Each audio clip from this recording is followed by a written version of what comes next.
verdade sobre a idolatria. Você já deve ter ouvido dizer desse termo, e quem é que nunca ouviu, né? Quem é que não tem pelo menos um irmão de outra denominação religiosa que um dia disse para você: vocês estão errados, porque vocês têm imagens na igreja, vocês se ajoelham diante delas, isso não pode. Então, quando a gente fala de idolatria, automaticamente isso nos arremete às imagens que se tem na igreja. E muitas vezes, muitos católicos desprovidos de conhecimento até se acham os errados, os idólatras, aqueles que trocaram Deus por uma imagem. Mas eu gostaria de falar hoje sobre esse tema para que você também entenda. Eu tenho alguns amigos, parentes inclusive de outras denominações, então com muito respeito, eu não estou aqui para atacar, mas sei que essa pregação é uma pregação um pouco polêmica, e eu vou jogar pedra no vespeiro, mas não tenho medo de perseguição não, que essa pregação quando for para a internet, que faça com que muitos entendam de uma vez por todas o que significa o culto de latria, ou seja, a idolatria, que é um culto que se presta a um ídolo. Idolatria justamente é isso, idolatrar o ídolo, prestar culto a um ídolo. Vejam que a famosa passagem nessa guerra contra as imagens, a famosa passagem bíblica que se usa é Êxodo capítulo 20, a partir do versículo 4. Está muito claro lá na palavra: não farás imagens para ti, não se prostrarás diante dela, diz a palavra. Não farás para ti imagem esculpida, nem figura alguma do que existe acima dos céus ou abaixo sobre a terra. Não te prostrarás diante dos ídolos, nem lhe prestarás culto, pois eu sou o Senhor teu Deus, um Deus ciumento. Êxodo 20, ali a partir do versículo 3. Interessante, né? A palavra está clara. Então, quando os nossos irmãos vão protestar, a primeira coisa que eles dizem é: está escrito. Esse é o refrão que tem que estar na boca deles, né? Está escrito, e já mostra a passagem. Pois bem, eu gostaria também de dizer aos nossos irmãozinhos o que também está escrito na Bíblia. E a gente precisa esclarecer essas coisas. Eu gostaria de dizer que está escrito também, preste atenção, cinco capítulos depois da proibição de Êxodo 20. Eu estou lá no Êxodo 25, versículo 18.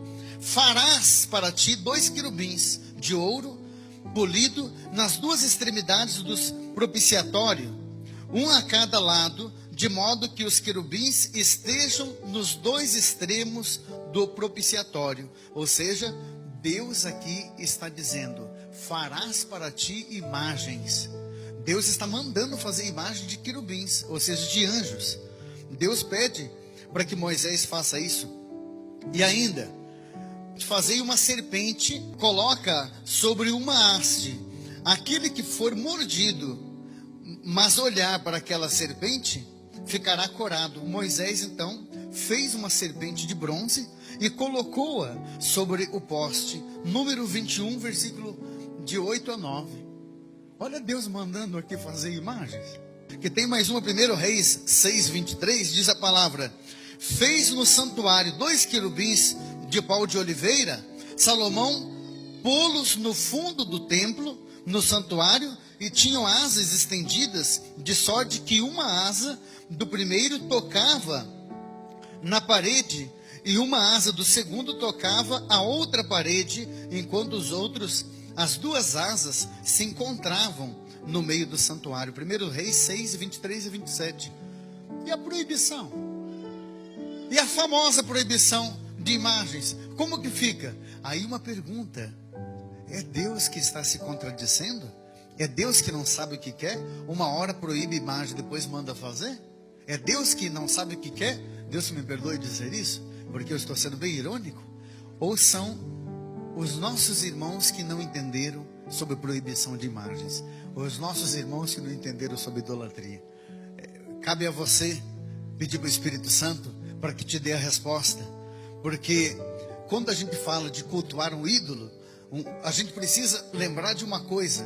Tem um princípio hermenêutico, ou seja, um princípio teológico que diz assim: um texto tirado fora do contexto, ele vira pretexto. Ou seja, se eu tiro um texto da Bíblia e tento trazer para o presente a ferro e a fogo, aquilo vai virar pretexto para que eu possa acusar o meu irmão.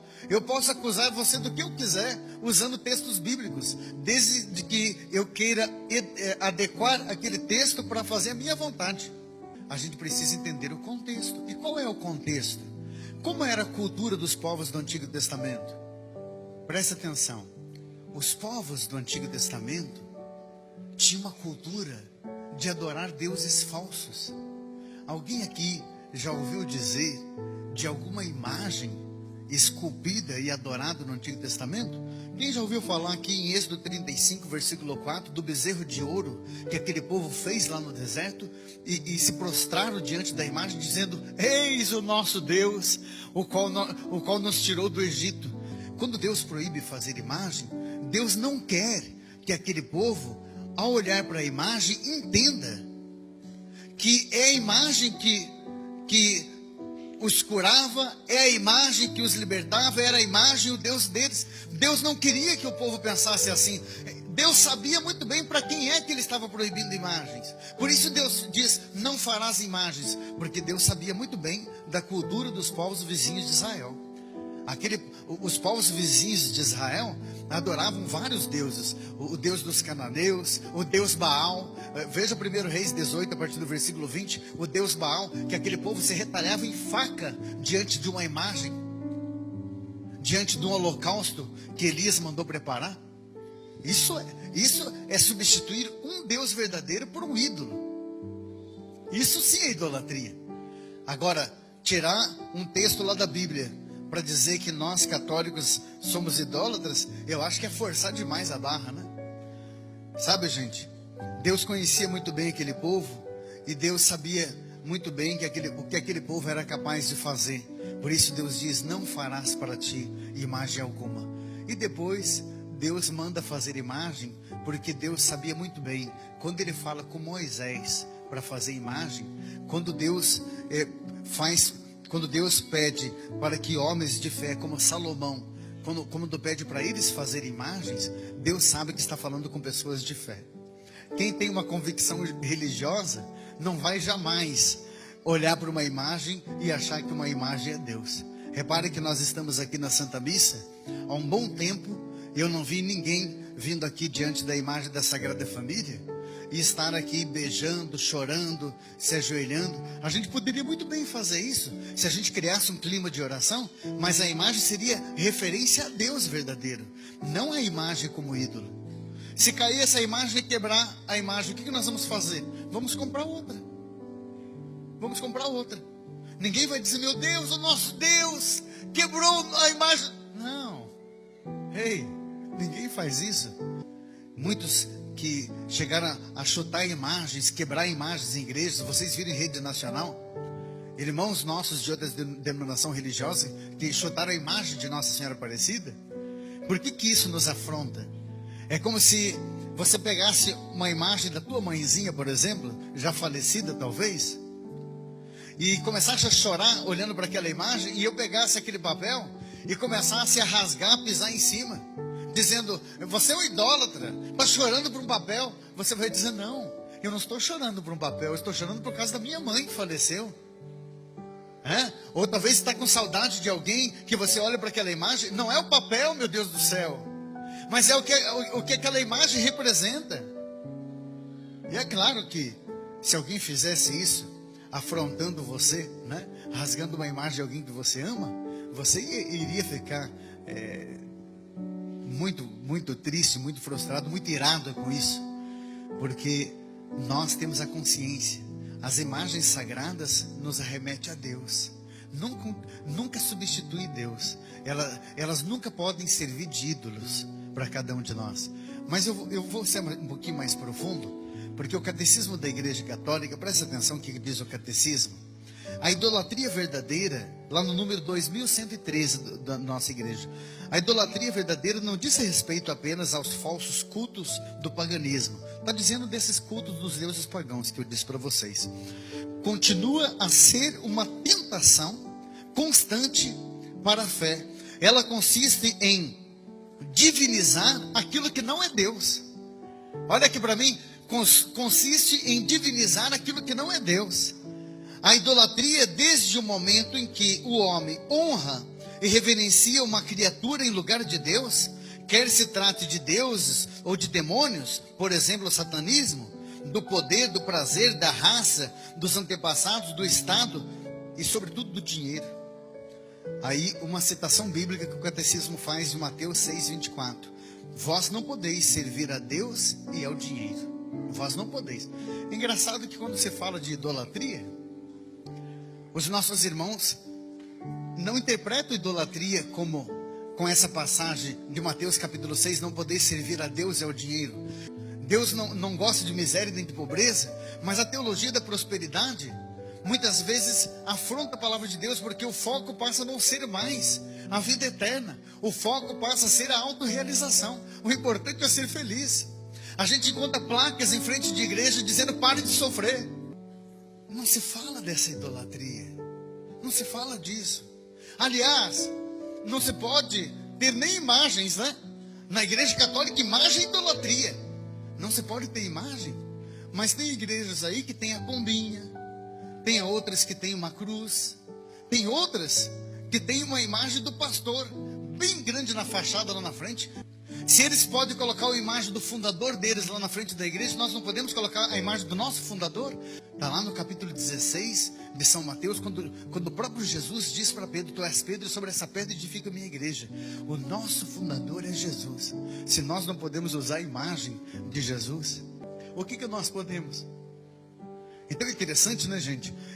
Eu gostaria de falar dessa idolatria moderna que hoje a gente vê que muitos vivem, que é a idolatria do dinheiro.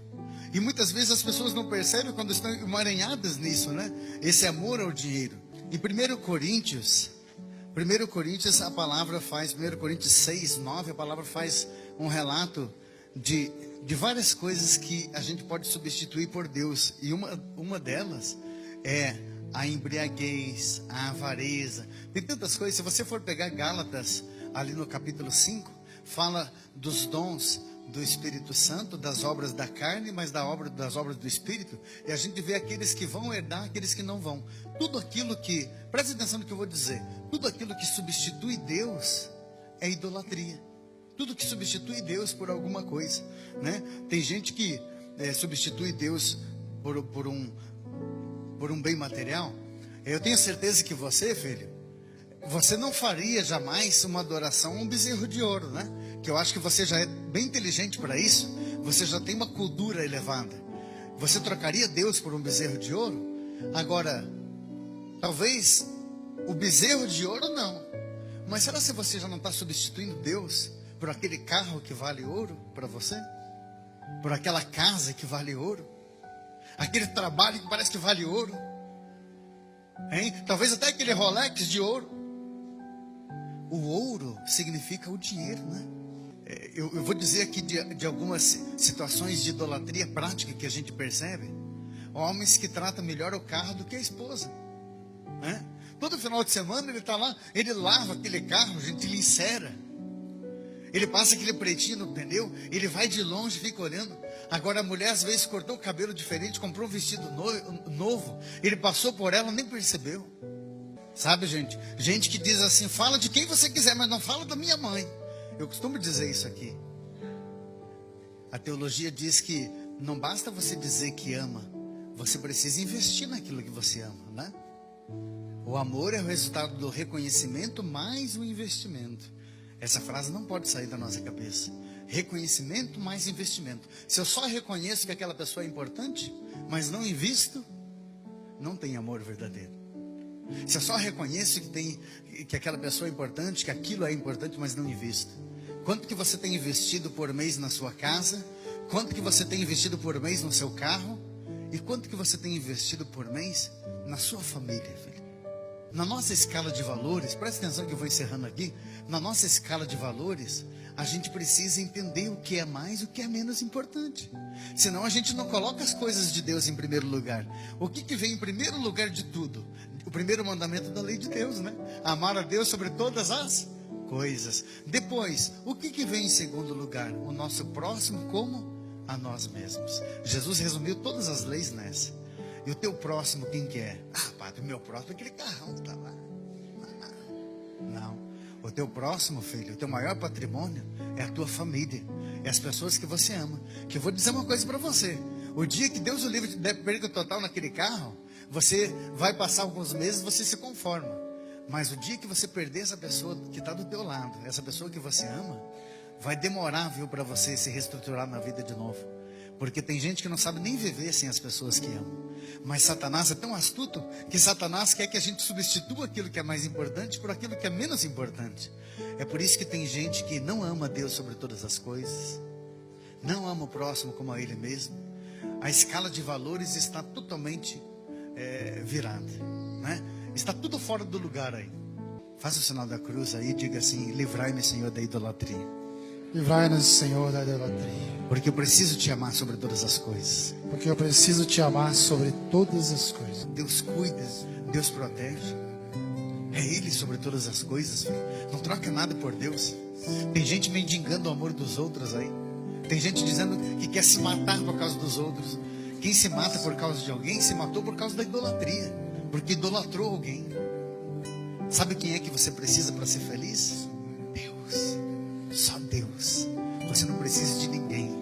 Você não precisa de nada para ser feliz. Só Deus te basta. O resto é cresce. O resto dá para viver. Mas sem Deus, ninguém vive.